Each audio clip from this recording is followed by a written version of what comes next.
وَلَلْآخِرَةُ خَيْرٌ لَكَ مِنَ الْأُولَى. La purification en islam, ce n'est pas seulement prendre l'eau, faire ses ablutions. Le plus important, c'est de purifier notre âme de la mécréance et aussi purifier notre cœur de la jalousie, de l'arrogance. Et nous disons qu'il y a un grand imam qu'on appelle Imam Ibn Qayyim. Il dit qu'en réalité, toute la religion est question de bon comportement. Et celui qui te dépasse en bon comportement, il t'a dépassé dans la religion. Ustaz Mohamed Rabi, et si tu dis qu'il y a un côté Medina, il y a un jour investir en acrobatie, et l'islam est gaïli, l'amimounia, on est tout fait gagner. Et bien l'imam les mosquées, il t'affia. Ndekeke ke musulman lewa kokonynya edola no eyeme enti amya kobe nemiso nyabe ndudu nyabe egadimo mo kaka songa nyabe famille obe dodo famille be tutu alo esrobe dede nene nibe no pata nemiso puiso dume ola kobe nebe kokonynya islam fiomi le nebe no pata me nemiso nyabe ndudu fijia Islam demande nbe nebe eduke jurumia nyabio kemi nabe gajiga Islam egbe nebe edona mi keleni riba prophète Muhammad sallallahu alaihi wasallam be kullu qardin jarra manfan fa huwa riba ene neke le enusa samea Islam le tonobe nebe undulani ajidato wa meke cho wale plenua woto undulani ajidato le esro de mecha Islam zinyadi be nebe nyani ameja joleme nous avons nebe evi au dîner le mariage mais nous avons islam et bezina kokonyenya alo musulman be kokonyenya ntoto de ebe alola oji alo ebe janaba be leleo at-taharatu an-nafsiyya ile nyibe wa beto le dekia odola ko dokome odola ni ameke o ko maudise eye osubo maudika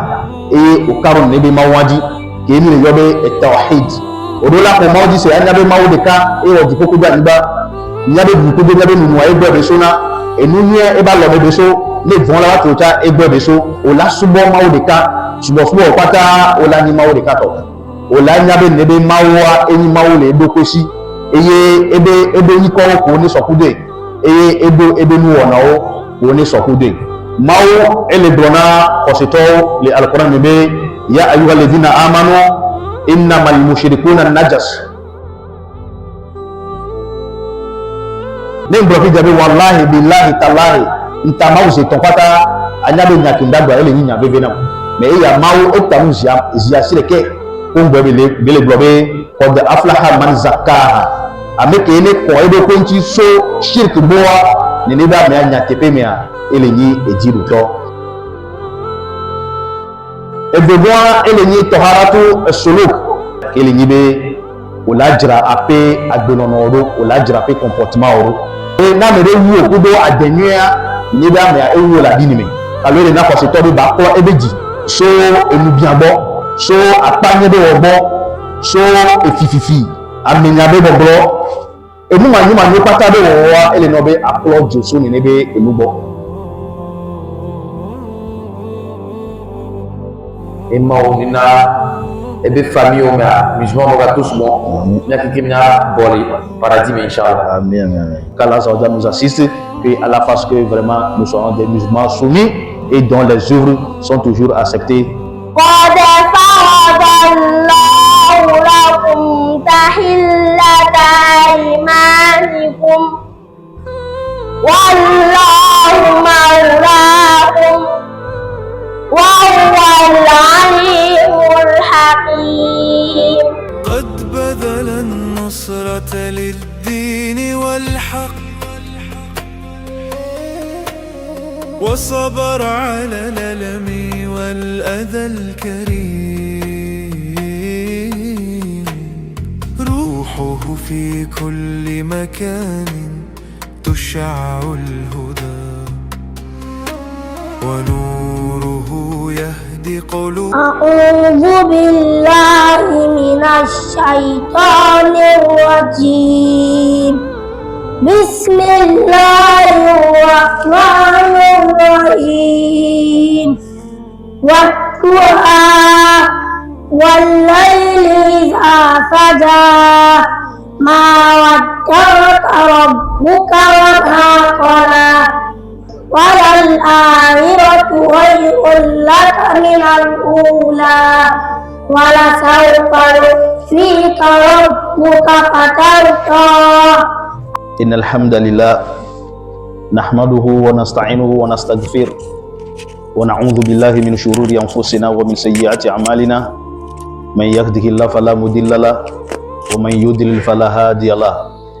وأشهد أن لا إله إلا الله وحده لا شريك له وأشهد أن محمدا عبده ورسوله وعلى آله وصحبه ومن تبعه بإحسان إلى يوم الدين. Mile so apida dana mau do ebe dagbo ko pata bele onamia ba menu veve me mi baba bole fi egbe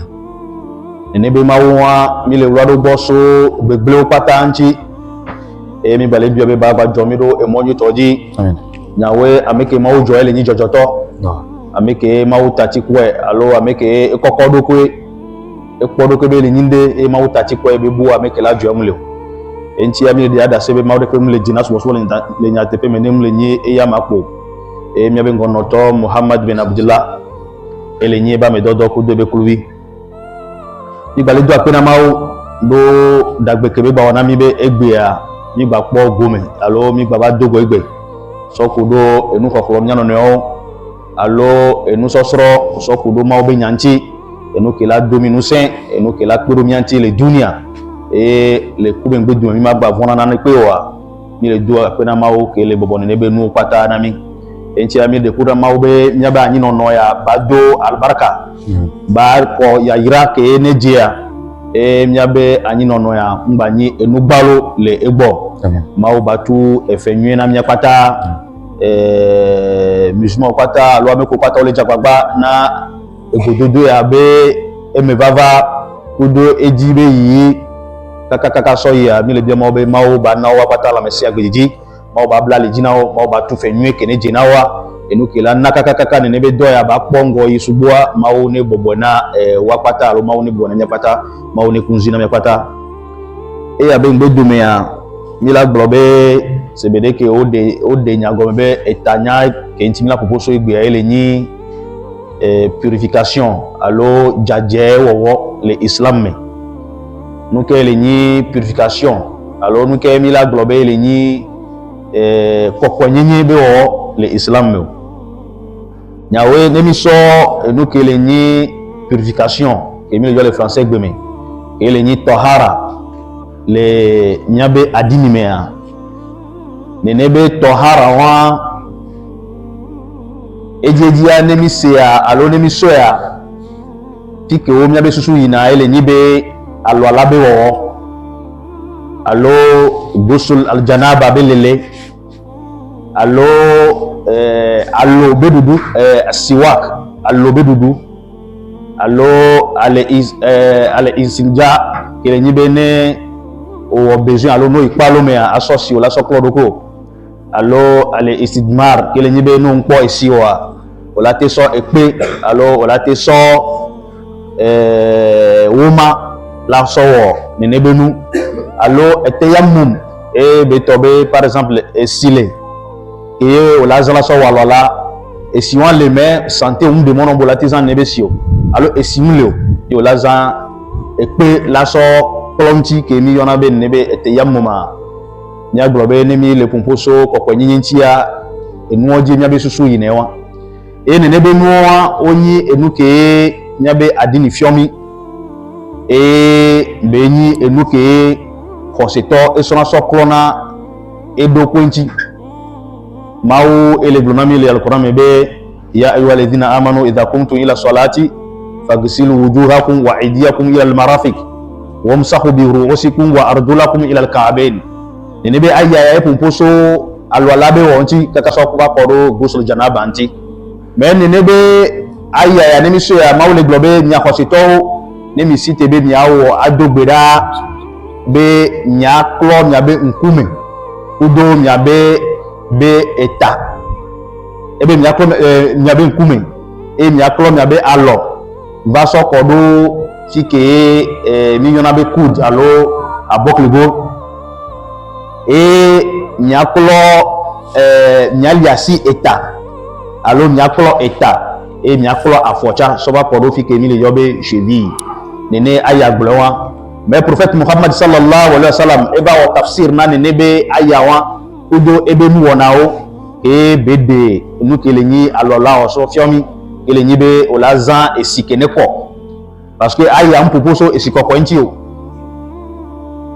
aya globe nebe nyalesi alo nyaklo nkume mais prophète Muhammad sallallahu alaihi wasallam e ba de so fiomi nebe e sikolaza e do lani e sikoko e prophète Muhammad sallallahu alaihi wasallam e son nebe siwa e klo ebe nume e klo nume e klo ebe ngotime e klo nkume et prophète Muhammad sallallahu alaihi wasallam e yo e wa pata eleni nkume entia bref ni ma pompo sodo ni nebe peut-être question là baba mi aba onu ya e wa ni le wi ebe nebe prophète Muhammad sallallahu alaihi wasallam ebe aya be gomede de kudo ebe nu wona parce que prophète Muhammad sallallahu alaihi wasallam e fiona nu kudo ebe mpupopo garu me che gba fiona nu kudo ebe nu wona o entia mi akobe le fi ya prophète Muhammad sallallahu alaihi wasallam e walo la so fiomi e gba pompo ta so ko nti prophète Muhammad sallallahu alaihi wasallam e fiona nebe nu kwata enti abele globe nebe kokko nyinyi be wo wa elenyi alola be wo alo janaba be lele alo ale istinja elenyi be la so si o la flo doko unti no ipalomea no npo si wa yo la zape ke mi le yobe ale istijmar e wa be ngbe domea o enua o kosetoa anno kokko nyinyi me gasiagame parce que nene adini joso mi agbo no na be nebe nemi da walo ala ni tutuna nyabe adu kudo alo e le kokko nyinyi be wona mea e gbale na koseto ka be fike o le dogbera le ya e fun ba nyi tefe kokko e alo nu ko dazan la so dogbera nene be nu ba nyi nu kokko e ma obe wasiyabaka fatahir be enu ke le nyi enu ye odo ke o so chondo ko wa nene be nuwa nenyi enu jaje alo enu kokko e ya o ni yona be at-taharatu al-hissiyya nenebe kokko nyinyi ya be wa ola ko be ezena alo wa me ko pon e ko be kuvi be nebe ni msosi ni nklo edile ntinya alo msosi e mle wa lola edipo poko le ntinya mle de jowa alo de ke mi la sosi e no ipalome a ola jira doko odoa e wa enyi nu ke mi apata ni le po e o yona be at-taharatu al-hissiyya au al-madiyya et nous qui n'y a pas table les ports alors la purification physique ou matérielle c'est dire que français pour l'année mais nous sommes couverts sur do islam be et nous fiomé alors n'y a musulman n'y a be ani nono et nous sommes couverts sur do islam be c'est au mais ni la pobe ni be n'y a be adini al-islam ni tote kudo poko nyenye kele nyibe alwala be wo alo goso janaba belele alo tayammum beleleo au nemi son kubi sodo enumia ni la pobe islama eyingo kudo enukele ni koko nyenye be wo nuanche nabe ni la pobe koko nyenye be wo kloya ele musulman be nde pepe wo me nde pepe ke musulman le wa koko nyenye ya edola no eyeme enchi amya pobe nemi son nyabe ndudu nyabe egadimo mo kaka son na nyabe famille obe dodo famille be tutu alo esrobe dede nene be no pata nemi son puso do me ola pobe nene be kokko nyenya islam fiomi le nebe no pata me alo islam le tambe nyawo kokko nyenya le nebe no pata me le ya be do me enu game vele ke islam proposo senti le enua alo labe obe do me a ene nibe ende na force tobe kokko nyenye be nuwa me vewa ndola nyi nuke ya medela ble bikudo alo nene be nuwa dola nyi nuke nya pata me dola nya dare ko ngbo nya baji e wan to danyi nuke ntimya pokoso kele nyi kokko nyenye be wo l'islam me a e nuwa to ntimya pokoso le nyi nene be nuwa me vewa ke o na be taharatu nafs wa taharatu as-suluk sebede ke e wa gbeto le de ke ya odola ko do ko nti alo odola nyi amejaje ya mila pokoso so nti eye neneke agbeto nonomewa ele nobe nebe odula ko echanchi ke bani enu jaje enu ke ene ko et tiens bien pour nemi sonia be enu dudu fi dia islam de monen be nebe du ke jurumia nya bio maudo sena hosetore nebe enu ke ele ni ehun alo elna ke ele ni elna ke umsu e ehun to le ntiwa islam do sena be nebe mi babu nebe no nene ke elna ke eku ke be kuwa o tu bobone e be ku alo eku ke be kuwa enu rapu e be ku e ehun to le ntiwa alo nebe lawa ke be kuwa ege sonde die be ku par exemple elna de ke o soso do hume fi gen e be gen le hume e be va jani e be kuwa mau nenebe la kwata mau do sena mi be nenebe mi babu nenebe elna o et les mau do sea c'est parce que nous les menamiers et que mau be so be do mea e gba médecine va continuer de nenebe elna o be dudu ke ehunti la mena eleni enu be blena agbeto neneke nemi so nyabe e gadiji be mono alo ajododo ni la pere nebe islama egbe ribanami o la do gana novio et egako donner ne la traction no wa la so gade so pe ke ni rabe gadiga islam egbe nebe e donami ke ni riba prophète muhammad sallallahu alaihi wasallam be kullu qardin jarra manfan fa huwa riba e be ndego ke yo la so na novio e nu ke yo dona novio e nebe no ko donner à intérêt la no e dia quoi be nebe ele ni riba islam egbe nebe nunami e neneke islam le tourami be le nyabe nous sa some le nyabe nous peuple mea et le tourami nebe nyani na tepe toto nkenchio et nous ke mi le wa nyane e kokko nyinyi nya purifier nebe nous no ati nya ko be prophète muhammad sallallahu alaihi wasallam et le globe amame ve ke america le samu america le plia be wa me fait pas ta urulani nya tepe toto e be no to nya tepe a e nous ko ple ube nous ko sa albarka la noeme ya jara la noeme mais no daje e o la no so do no ne wa be ne be maudina albarka la le ni ko le waji e be albayan bil khayar ma lam yatafarraqa ne amame be le america le plus nous america le sanois prophète ben ne be o le livre o la yo e jake o le dia fa in saddaqa wa bayyana burka lahuma fi bai'ihima ben ne be no to na tepe et le dungo mina wana no wa maula yado enu ko le saji e le nyibe nke o le enu sasamea islam le tono be ne be ongolani ajidato e wa meke cho wa le plenua o to ongolani ajidato de ke o la daje le nu sasamedo par exemple o le sambe fidien nu ko le sawa togo o wale togo o plele mais o la tona be ke daba plele bo abe ne be no wa o so kaka so chine alo so america et nous que voilà ça peut-être à 10 000 on l'a tenu gagné bien et voilà c'est 200 000 et ne pas améa et la plaie les plaie ne me noir que les 200 000 au dajene parce que Togo on voit mais au dajene et au san ne noir les nénéa prophète ben nebe albaraka mon aime ne que on va mettre ça d'avoir plaie nous les novio bois on a nous à peut-être et de gagner les 100 000 mais qu'on a les novio elle ne faut que peut-être et via les conduits alors améliorer le continent et on a des gammes les choses, elle est obligée. Là, ça n'est pas noir, et nous, on l'a appelé 100 000, on l'a dit, on a 5 000, alors 10 000, n'est pas noir. Parce que on a des novios, elle est rien, mais il y a dit, et bien ça n'est pas noir. Le prophète Muhammad sallallahu alayhi wa sallam, n'est pas noir, al-baraka mon aime. Ça veut dire que l'islam, et nous, peuple, ça, au-delà de n'est pas compagnie, bah non, mais. N'est que, ou avec ça, on a appelé noir, au tchanu, pour le roi, kwa nyinye edola noemi enti amia ko be nebe le nyabe e gajibe bon cha islam de monami alo mawu de monami be ke jo nyamia wo ke wa mawu jibe nebe gasia gamea nyanyi kwa nyinye to nene ke nemi so nyabe famille o se de ke nyabe famille o wa islam jibe nebe nya no nyine neko no nabe islam e so mariage so base na famille be fondation no nabe nebe e vie o dine le mariage mais moitié islam a egbezina nkenchio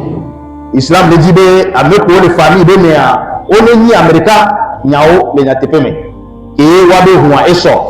wabe nonomia eso wabe adien eso mene bani ndeba chakandea e ba nyina no kene duna po no na be islam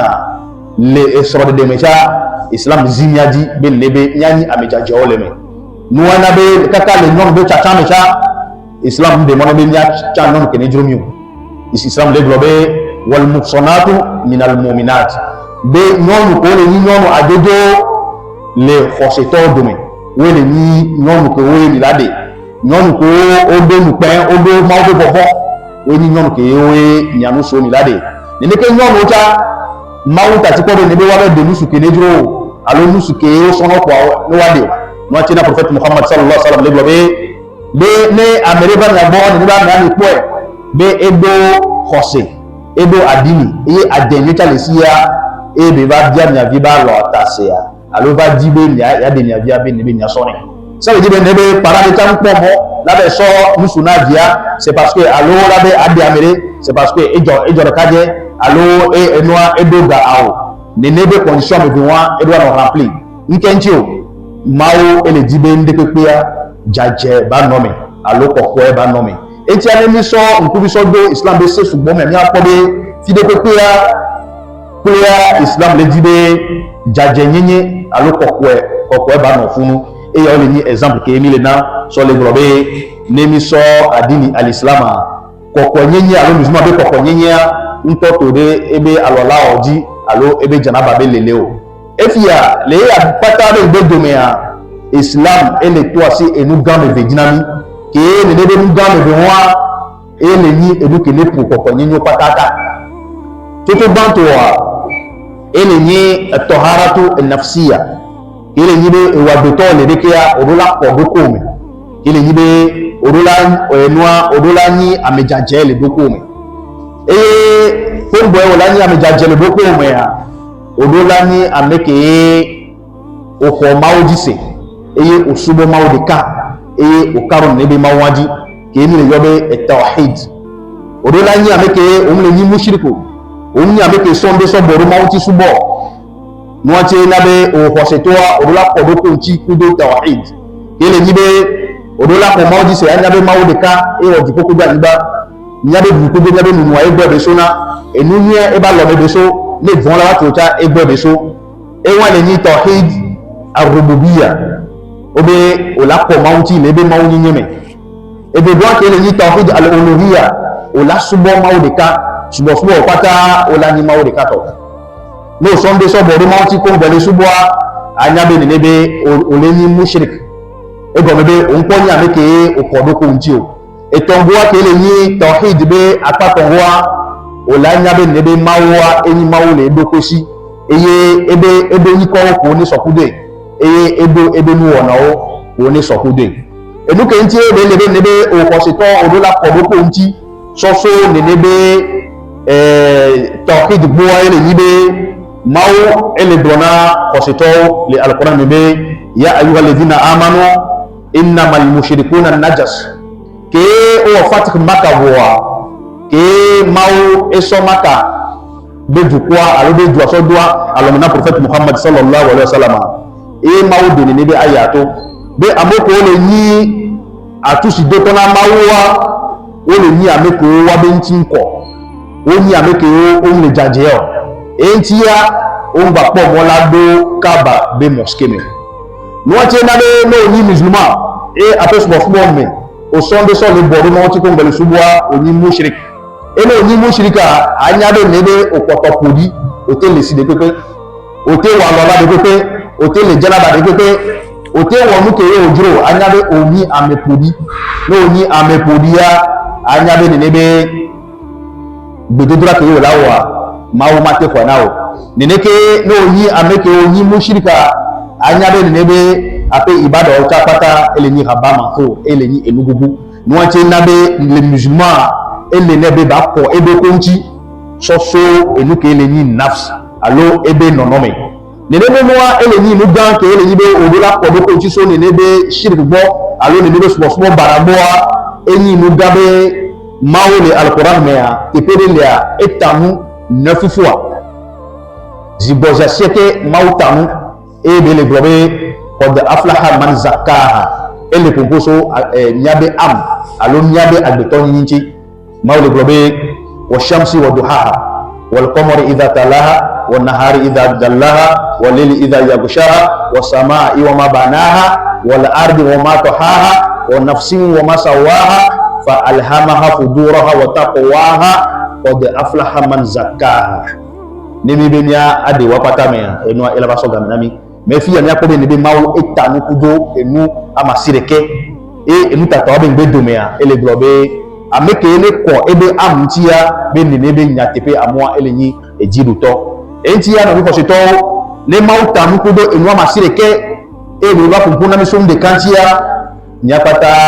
ya ngba nyabe olate alo la globe nyana me de ko ngba melanya viveke ele nyi ne be nuo entia fi ya pele ni tepe ke mauta muzi ama sireke soso enyare kanti ne mbrofi jabe wallahi billahi tallahi nta mauzi topata anyabe nyakindagba ele nyinya bebe na me ya mau ota muzi ya sireke ngbe bele globe ameke ne ko ebe konti so shirk boa ni ne da me anya tepe me ele nyi ejiru to enja no bi ko sito ele na ni be kokonyenye tenenyi ana ko sito tuba ele nyi be ba ko edo ko so shirk alo aso muso bodu mawu ano subo alo onyabe mawule me obanyabe nde chale ele nabe nyade nyado ko jole gbo ele ni tutumanto ebeboa ele ni toharatu as-suluk adbetobe nonomea ele nobe ola koleja ele ni be kokolwa ni proposo inti vire ni soke bayi ele ni be ola jira ape agbenono oro ola jira ape comportement oro nyabe imam barika ko nabe imam ibn kayyim ele globe ebe nyatepea adini pata ele ni agbenono nwe ele ni adenwe ele globe na mere wu okudo adenwe ni ba me ewu la dini me sebede ke prophète Muhammad sallallahu alaihi wasallam be inna ma bu'itu li utammima makarim al akhlaq be maudoy be etadojinu ke nti maudoy do ko le ni be agbeto banno agbenwe alo bado adenwe nti imam le globe khose pata alo adini pata ekole ni adenwe ele nanya pata be nebe nya pata nya do ni nebe adenwa nyi nu ke pero prophète Muhammad sallallahu alaihi wasallam ti subo le ebe dawame ele nebe nuwa epoko nyi nu ke le pero agbetonti alo le pero khose tonti kaka sonna kiamusa entia ne agbeto be ado adenwa enu gade pe mu le ke yo lawo alo prophète Muhammad sallallahu alaihi wasallam efiam mo ke mila to ni abo ni be adenwa prophète Muhammad sallallahu alaihi wasallam le globe ebe inna fil jasad la mudga ebe agbetor people le ebe la ebe la kore wa idha salahat salaha al jasad kullu ebe la ko ke la menania nenyoa agbetor pata la ko be nebe enyo wa idha fasadat fasada al jasad kullu neneke la ko wane bleya o la ko be amia pata eble Allah wa hiya al-qalb e prophète le globe nenebe la foa ele nyinu ko ele nyinya beji entia ele na be alo ele na ko se tobi ba ko ebeji so enu gbegbe de pepe gbo kele nyibe akodio so so enu biabo o la kodio so apanye de obo akodio so efififi aminya be bobro enu manyu pata be wo ele no be upload joso ni nebe enubo e prophète le globe no ko ape joso nebe no pata bo o la ko be nebe alo ne la wo nde anu mi ko iba o ne mpuvi o la ponde ya enu mi ko iba ko ni ne ke na fola tepedia tepenye ko e afola ko so yi mene ape jio enu bara leme enu bara ole ape jibi wa enu o mate nyi ameke ye o la ti o mi ko gbere enti ya ne mi la po ya islama ebiomi be nebe nyako nebe jinja so enu gbegbe de obo kele nbe o ko se to ga saga na pejiwa enu ni epo ni no me ma o be nya po ni no me eye la na be nyanyi ngo gbede to enti ya na ko be koko nyinya enu ga be yin no na be mawo be ibada alo mawo be ese pata kele nyi be sala be wo haji be wo alo enua enbabla alo ibada pata nyila ko be no mle jaje wa ebe no wo ya ele nyinu balno sibire ke ebe no nyi mushrik no nya me ko sonde so boru mawti ko bowa ndi be ko wole adini me ya et trop les ni et nous gougou. Moi, tu es le prophète Muhammad sallallahu alayhi wa sallam, le globe, Toro, Chatru al-Iman. Et bien, pourquoi ni l'islam et les ni moitié na imani, c'est bien que les bronnéens, non, quoi, beaucoup, on tiwa, à n'y a bien que lewa, et les ni et nous ballons, et il n'y a pas ça, donc, il n'y a pas ça, il y a, il a pas bien nébé, tout bas de alors là, on voit, et les nébé nous voient que là, c'est le senti, et là, on tout bas senti, et tchani, à me beaucoup kokolo, alors les ni kokoni ni ou l'islam. Nene, et nous n'y a pas que ni on a l'islam, mais nene benoua, et les ni à me beaucoup kokolo, so, et nous voyons, maou le globe, inna al-hasanati, yudhibna as-sayyat. Eh bien, et nous n'y a pas que et tout na nous voyons que ne baille. Les tombés nous n'y a pas que tout na nous voyons que ne baille. Agnade et nous n'y a que yo le wa, au sol le club beaucoup outil sur le saut et nous bara obo. Et tiens dans le poche to, nyanya be nebe et à ne beaucoup de kokolo, allo djadjani ni wa l'islam ya, ni kwere ni nebe o la sosi, o la konti, allo la wala ao. Que moi djadjani ni wa l'islam ya, tout banque ko bio so betonboa et les ni ebe djime. Et nebe e diwa ni akole so et nous voyons de penti et neneke nyabani ameko ni kolomia doko so a tous de dona mao e gombe ameke do a tous na mawa nenebe amea ebe do na pata oleni emugugune nenebe amea nele wanji kaka kama doko kudo mawa nenebe amea olate subo mao e pe akpereka olai mao bo makonde ko ni de kuna mao be mao ne de ni jole nenebe amome e mao ba nabe nyanya ameko ni subo le kokko nyenyeme ni subo le jaja nyenyeme be nenebe miabe akbali jowa ongbani emuguguna mio. Chers frères et sœurs en islam, aujourd'hui le thème de notre rencontre, comme ça a été déjà dévoilé, c'est la purification. Et nous disons que la purification, quand on en parle en islam, souvent notre idée ou bien toutes nos pensées vont vers l'ablution, ce que nous appelons al-wudu, ou bien ghusl al-janaba, ou bien le fait d'utiliser le cure-dent quand on veut faire l'ablution, ou bien le fait de faire al-istinja, utiliser l'eau quand on a fini un besoin, ou quand il n'y a pas l'eau, on utilise une pierre qu'on appelle al-istidmar. Ou bien quand on fait tayammum, quand il n'y a pas de l'eau, ou bien il y a l'eau, mais on ne peut pas l'utiliser, on peut faire tayammum pour se purifier. Ça, c'est des actes d'adoration que nous connaissons, et c'est des actes d'adoration matériels, ou bien des actes d'adoration physique et de purification. Maintenant, si nous voyons la vie du musulman ou bien les exigences de la religion, on se rend compte que quand on parle de la purification en islam, ce n'est pas seulement le fait de se laver avec de l'eau, ou bien le fait de faire l'ablution, ou bien de faire janaba, ou bien ce n'est pas seulement ça qu'on appelle la purification en islam. La purification en islam prend en compte beaucoup d'aspects dans la vie de l'homme. C'est pourquoi par exemple en islam, Dieu ne nous a pas permis de manger n'importe quoi. C'est pour nous purifier. C'est pourquoi le sang, une bête qui a été retrouvée morte, ou bien une bête qui a été tuée et que elle a été essoufflée avant d'être tuée, ou bien c'est une pierre qui est tombée sur la bête là, ou bien c'est une bête qui est morte à partir d'une chute, toutes ces viandes là, Dieu nous a interdit ça. Dieu nous a interdit aussi les boissons enivrantes, ou bien les substances, toutes les substances psychoactives, tout ce qui fait partie de la mémoire, Dieu nous a interdit ça. Tout cela, c'est pour nous purifier. C'est pour purifier notre pensée, c'est pour purifier notre corps. Et quand nous prenons aussi nos transactions,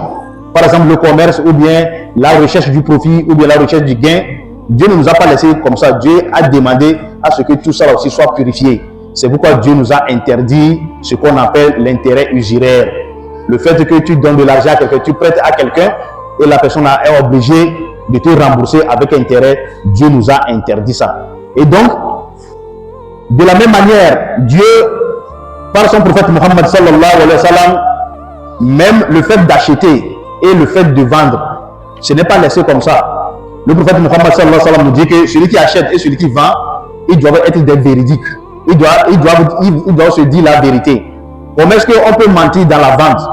Tu peux mentir dans la vente en faisant ceci. Par exemple, tu as un article que tu es en train de vendre. L'article là est produit au Togo. Tu dis maintenant à celui qui vient acheter que l'article là est produit en Chine ou bien en Europe ou bien aux États-Unis d'Amérique pour pouvoir augmenter le prix de cela. Quand tu fais ça, tu as menti. Tu n'as pas dit la vérité dans ce que tu es en train de vendre. Et si tu fais ça, le prophète Muhammad sallallahu alayhi wa sallam dit que tu n'auras pas la bénédiction qui doit être pour toi dans cette vente-là. De la même manière, celui qui achète, l'islam l'oblige à dire la vérité. Quand tu connais le prix de quelque chose que tu viens acheter, il ne faut pas se dire que celui qui te vend, il est dans une situation vulnérable et tu sais que quand tu lui donnes n'importe quel prix, il va accepter. Et ce qui se vend peut-être à 100 000, tu viens, tu lui dis que non, que toi tu as 5 000. Parce que tu sais qu'il est obligé de te vendre. Parce qu'il a peut-être un membre de sa famille ou bien un parent qui est à l'hôpital et il a besoin de l'argent. Donc si tu lui donnes même 5 000 francs, il est obligé de prendre. Si tu fais ça, le prophète Muhammad sallallahu alayhi wa sallam dit que ce que tu as acheté, tu n'auras pas sa bénédiction. Il n'y aura pas al-baraka dans ça. Donc tout ça, l'islam nous invite à purifier tout ce que nous sommes en train de faire. Et nous disons même dans la formation de nos familles, l'islam veut que la famille soit purifiée, que les liens de famille soient purs. C'est pourquoi la famille commence par le mariage. Et c'est à cause de ça aussi que l'islam a interdit la fornication. Même le choix des conjoints, l'islam ne nous a pas laissé comme ça. Il y a des directives ou bien il y a des consignes. On dit que toi, un homme qui cherche une femme, il faut que la femme là soit une femme vertueuse. Al-muqsanat min al-mu'minat. Il faut qu'elle soit une femme vertueuse. Ce n'est pas n'importe quelle femme qu'on prend parce qu'elle est belle ou bien elle a quoi. Si tu fais ça, après tout, tu vas regretter. De la même manière, la jeune fille qui se marie aussi, l'islam nous enjoint de lui chercher celui qui a la religion, celui qui a la crainte de Dieu et qui a un bon comportement. Ça, c'est les directives et ça, c'est des formes de purification. Même le choix que tu fais, on te dit de purifier ce choix-là. Donc ça, c'est des exemples que nous donnons pour montrer qu'en réalité, en islam, la purification concerne beaucoup d'aspects. Et ça, on ne peut pas tout étaler dans cette rencontre-là. Maintenant, il y a deux formes de purification qui sont les plus importantes en islam, dont l'islam a parlé et sans lesquelles on va dire qu'il n'y a même pas la religion. La première, c'est la purification de l'âme. Et purifier l'âme revient à consacrer ce que nous appelons le tawhid ou bien l'unicité de Dieu. Et l'unicité de Dieu, Dieu d'abord, il est unique dans la Seigneurie, il est unique en tant que Seigneur parce que tout provient de lui. C'est lui qui nous donne à manger, c'est lui qui nous donne la richesse, le bien provient de lui et le mal ne peut toucher quelqu'un que par sa permission. Ça, c'est l'unicité de Dieu dans la Seigneurie. Maintenant, il y a aussi l'unicité de Dieu dans l'adoration, qui est de l'adorer sans lui associer quelque chose. Et la troisième des choses, dans le tawhid, c'est l'unicité de Dieu dans ses noms et ses attributs. Toi, musulman, tu te dois de consacrer toutes ces trois formes-là d'unicité de Dieu. Et quand tu le fais, c'est en ce moment qu'on t'appelle Anta Muwahhidulillah. Tu es quelqu'un qui a unifié Dieu dans tous ses aspects. Tu n'es pas un associateur. Parce que quand tu es associateur, tu demeures impur, quel que soit le dose d'ablution que tu aurais fait, ou bien de ghusl janaba que tu aurais fait. La preuve de ça est que Dieu, dans le Saint-Coran, parlant des associateurs, il disait Ya ayyuhalladhina amanu innamal mushrikuna najas. Dieu, il interpellait le prophète Mohammed sallallahu alayhi wa sallam et à travers lui, toute la communauté musulmane, que les gens qui sont des associateurs, ils sont des gens impurs et donc ils ne doivent plus approcher la mosquée de la Kaaba après la prise de la Mecque. Ça veut dire que quand tu es musulman et que tu es dans l'association, tu adores Dieu, mais tu as d'autres choses que tu adores encore. Ajouter, il faut savoir que quelles que soient les ablutions que tu fais, quel que soit le ghusl janaba que tu prends, tu es toujours impur. Ce qu'il te faut, c'est de te purifier d'abord de l'association. C'est de te purifier d'abord de cet acte ignoble-là pour pouvoir espérer dire que tu es en train de faire l'ablution pour aller faire la prière. Donc c'est pourquoi nous disons qu'il est très important pour le musulman de purifier son âme. Il est très important pour le musulman de purifier son âme. Et la preuve en est aussi que À quelque part dans le Saint-Coran, dans la sourate Shams, Dieu a juré par 9 fois. Et après les 9 fois là, il dit Qad aflaha man zakkaha. Dieu il dit que certes a réussi celui qui purifie son âme. Purifie son âme de quoi? Purifie son âme de la mécréance. Purifie son âme de l'association. Cette personne-là, le musulman qui a purifié son âme de l'association, de la mécréance, il est dans un bien qu'on ne peut pas qualifier, quel que soit ce qui lui arrive, ou bien quel que soit ce qui va arriver après. Celui qui a unifié Dieu dans ses attributs, il a déjà gagné. Que Dieu nous donne cela. Amen. Et nous disons que l'autre aspect qui concerne aussi la purification dont l'islam a mis l'accent, c'est aussi la purification de notre conduite. Et la purification de la conduite vient de quoi? Vient du fait que nous devons parfaire notre comportement, comme nous avons eu à le dire l'autre fois. Et nous avons dit que le prophète Muhammad sallallahu alayhi wa sallam, il a dit dans un hadith, Innama bu'ithtu li utammima makarim al-akhlaq. Que j'ai seulement été envoyé pour parfaire les bons comportements. Donc le musulman doit chercher à tout état de cause à parfaire ses comportements. Et nous disons qu'il y a un grand imam qu'on appelle Imam Ibn Qayyim. Il dit qu'en réalité, toute la religion est question de bon comportement. Et celui qui te dépasse en bon comportement, il t'a dépassé dans la religion. Celui qui te dépasse en bon comportement, il est devant toi dans la religion. Et donc, nous devons à tout état de cause chercher à tout moment à parfaire notre comportement. Et le prophète Muhammad sallallahu alayhi wa sallam nous a donné un secret qui va nous permettre de parfaire notre comportement. C'est quoi? C'est de soigner notre cœur. Il dit que dans l'organisme humain, il y a un morceau de viande. Et ce morceau de viande-là, lorsqu'il est parfait, tout le corps ou bien tout l'homme est parfait. Et lorsqu'il est imparfait aussi, tout l'homme est imparfait. Il dit que ce morceau de viande-là, que c'est le cœur. Ça veut dire que quand tu purifies ton cœur et tu remplis ton cœur d'obéissance à Dieu, tu auras toujours un comportement parfait. De la même manière, quand ton cœur est rempli de la mécréance, de la désobéissance à Allah, de la méchanceté, de l'envie, de la haine, mais ça sera transposé sur tes comportements. Tu peux tout faire. Et nous disons que pour cela, il nous faut soigner notre cœur,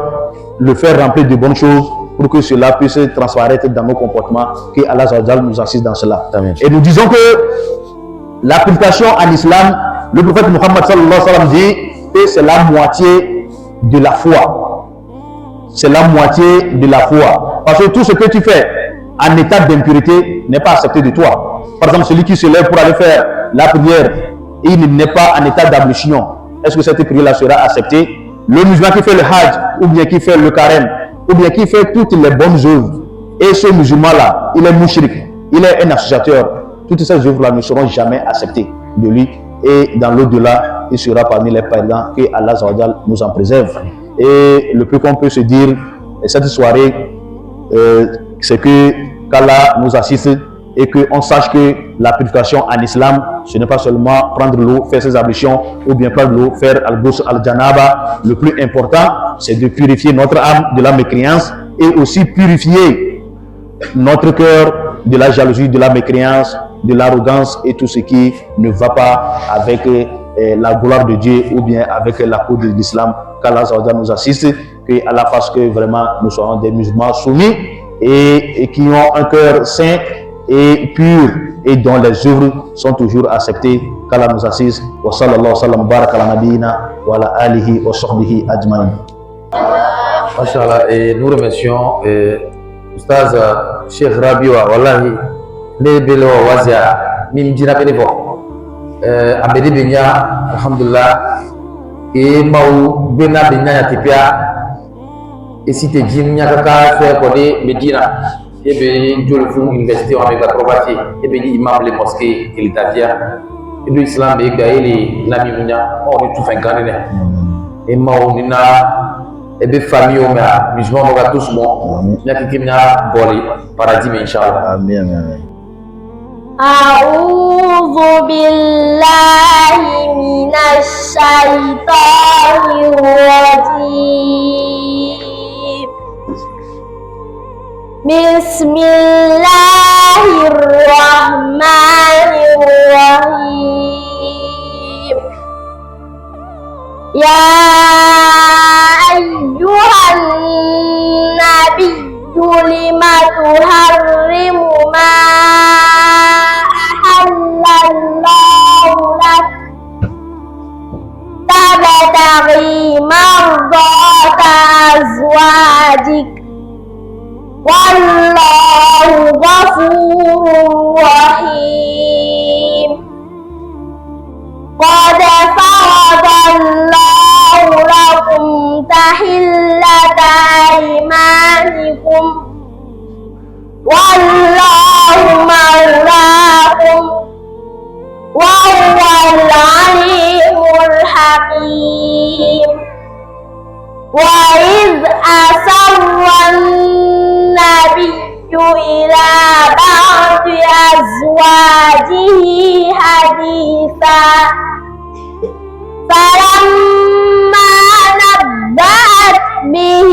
وأظهره الله عليه